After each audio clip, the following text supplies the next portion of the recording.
Hema committee റിപ്പോർട്ടിലെ ശുപാർശകൾ നടപ്പിലാക്കുമെന്ന് ഉറപ്പാക്കിയിട്ടുണ്ടെന്ന് മുഖ്യമന്ത്രി. സിനിമയിൽ ആഭ്യന്തര പരാതി പരിഹാര സമിതി ഉറപ്പാക്കി. സിനിമാ മേഖല കുത്തഴിഞ്ഞതാണെന്ന അഭിപ്രായം സർക്കാരിനില്ല.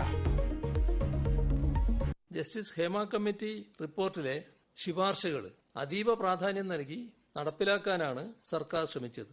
വിശദമായ പരിശോധനയിലൂടെ നടപ്പിലാക്കേണ്ട ശുപാർശകൾ തുടർന്ന് പരിഗണിച്ചു. വിലക്കുകൾ കൊണ്ട് ആരെയും ഇല്ലാതാക്കാനാവില്ലെന്നും പിണറായി വിജയൻ.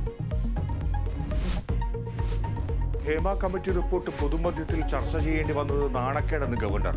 പവർ ഗ്രൂപ്പിൽ മന്ത്രിസഭയിൽ അംഗമുണ്ടെങ്കിൽ സർക്കാർ അന്വേഷിക്കണമെന്നും ആരിഫ് മുഹമ്മദ് ഖാൻ. സിനിമാ സംഘടനയായ അമ്മയെ വലിച്ചെറിയണമെന്ന് പി കെ ശ്രീമതി. തെളിവുകളുണ്ടെങ്കിൽ കേസെടുക്കണമെന്ന് കെ ശൈലജ. ഹേമ കമ്മിറ്റി റിപ്പോർട്ടിൽ പോലീസിന് സ്വമേധയാ കേസെടുക്കാമെന്ന് നിയമവിദഗ്ധർ. ലഭിച്ച വിവരത്തിന്റെ അടിസ്ഥാനത്തിൽ എഫ്ഐആർ രേഖപ്പെടുത്താം.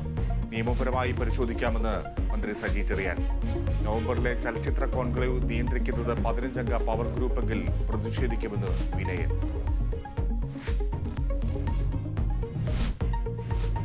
വയനാട് ദുരന്ത മേഖലയിലെ എല്ലാ റിക്കവറി നടപടികളും നിർത്തിവെച്ചു. കാർഷിക വായ്പകൾ പുനഃക്രമീകരിക്കുമെന്ന് മുഖ്യമന്ത്രി. കടം എഴുതിത്തള്ളേണ്ടത് അതാത് ബാങ്കുകൾ. ഓണാഘോഷ വാരാഘോഷ പരിപാടി ഒഴിവാക്കി. 6 ലക്ഷം പേർക്ക് ഓണക്കിറ്റ് നൽകുമെന്ന് പിണറായി വിജയൻ. മലപ്പുറം എസ് പിയെ പൊതുവേദിയിൽ അധിക്ഷേപിച്ച് PV അൻവർ MLA. തന്റെ പാർക്കിലെ റോപ്പ് മോഷണം പോയിട്ട് 8 മാസം കഴിഞ്ഞു. ഇതുവരെ പ്രതിയെ പിടിച്ചില്ല. ഏതു പൊട്ടനും കണ്ടെത്താനാവുന്നതേയുള്ളൂ എന്നും ആക്ഷേപം. ജില്ലാ പോലീസ് സൂപ്രണ്ട് ഇവിടെ ഇരിക്കുന്നുണ്ടല്ലോ.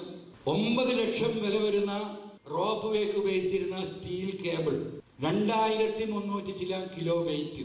ഒരാൾക്കും 2 ആൾക്കും 10 ആൾക്കും കൊണ്ടുപോകാൻ കഴിയില്ല. കൊണ്ടുപോയിട്ട് 5-8 മാസമായി. 3 പ്രാവശ്യം ജില്ലാ പോലീസ് സൂപ്രണ്ടിനെ വിളിച്ചു. ഒരു വിവരമില്ല. വേദി വിട്ടിറങ്ങി SP. പശ്ചിമ ബംഗാൾ സർക്കാരിനെതിരെ സുപ്രീം കോടതി. ഡോക്ടറുടെ ബലാത്സംഗ കൊലപാതകം ആശങ്കാജനകം. ആശുപത്രി ജീവനക്കാരുടെ സുരക്ഷയ്ക്ക് ദേശീയ പ്രോട്ടോകോൾ വേണം. തൽസ്ഥിതി അന്വേഷണ റിപ്പോർട്ട് CBI മറ്റന്നാൾ നൽകണം.